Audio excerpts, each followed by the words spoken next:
It's 2:45, and there's no one in the place but you and me. So set 'em up, Joe.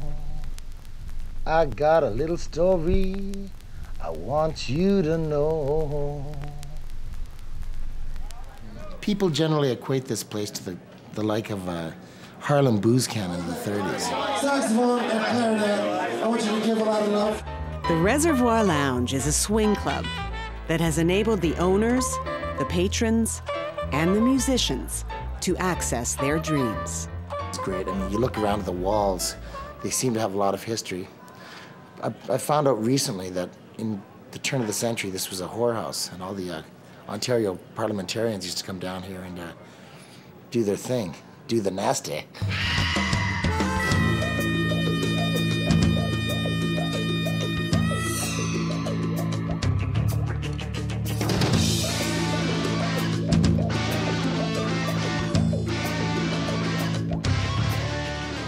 From barflies and gin joints to beautiful people in exclusive nightclubs, to the owners and the staff that witness it all. Every bar has a life, and every life has a story. This is the story of the Reservoir Lounge, a bar that has found swing music to be that magical ingredient of success.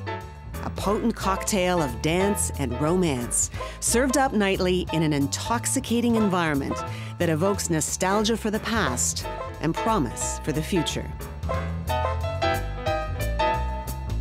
Bradley is the bouncer. He is the warm and welcoming face at the door who dreams of being on stage. Good evening, boys and girls. How you doing? We're not famous. Soon to be famous, my love. You look radiant this evening. Fine, thanks. How you doing? Nice to see you. You don't want to shake my hand? Enchanté. Holy shit. Bradley Harder? She told me she was flexible. I had no idea. I swear to God. Brad is definitely made for movies. He's one of a kind, he's a character, and he's a fixture here. You come here, everybody knows Brad.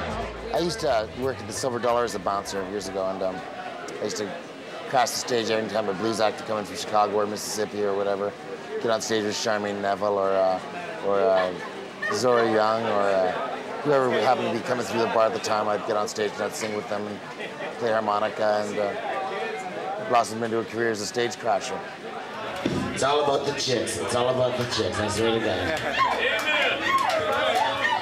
You know what, guys? It ain't easy being me. What's your name? And he's always encouraging the patrons to petition the band to have him sing. You gonna sing tonight? I don't know, maybe. Maybe? If you ask the band and I'm still here, I'll get up and sing a song. We'll have to get you to sing then. Yeah? I'll see you in a bit, okay? Okay. Good time. Hi there, how you doing?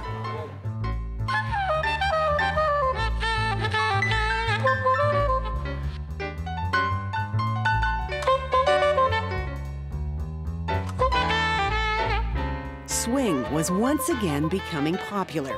Bradley knew the scene, and as a musician, he had always appreciated the old classics. Up in Harlem at a table for two. There was four of us. Me, your big feet, and you.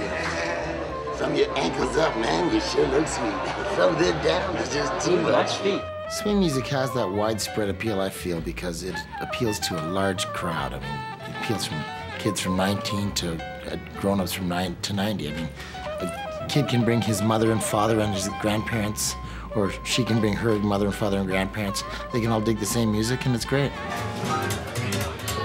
This place right here has some of the best swing music on the planet. So I come for the music, and it's a good bar. And I was the PR person, and I was hiring all the bands that played here. So I initially hired all the swing guys that are playing here now.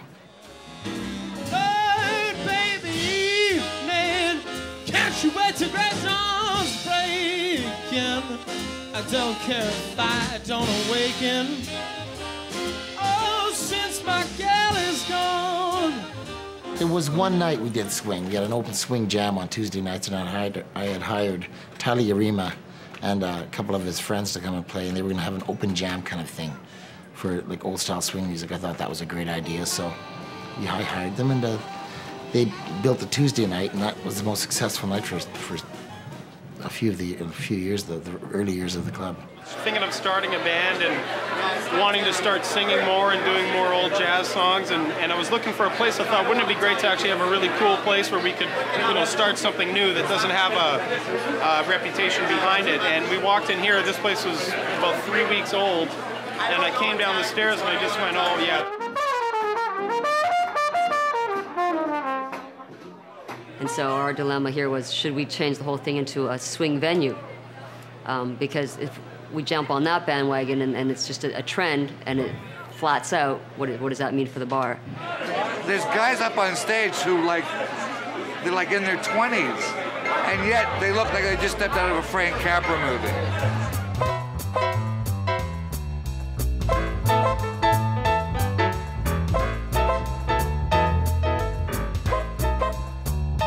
The owners of the bar, Hey Soon and George, knew a good thing when they saw it.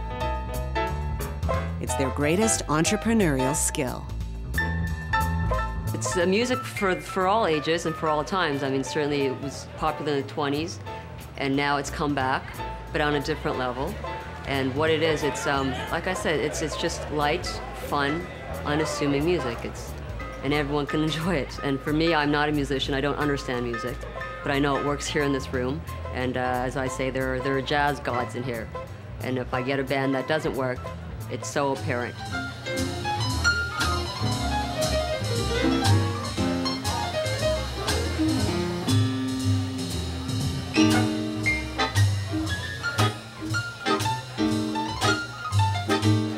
a grace about it all. Yeah. Music. It is. It touches you. It's beautiful.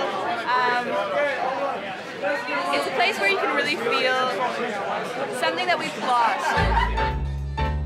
As swing music found its home on the stage at the Reservoir Lounge, Bradley found his voice. I always liked music by Louis Armstrong and Duke Ellington, Fats Waller, that sort of stuff. But I was never in that. I wasn't always in that zone to sing that music. I lost my voice. I got laryngitis one night at a concert in Latvia. I ended up getting, I think, nodes or polyps on my vocal cords. I basically turned an affliction into a career. Yeah.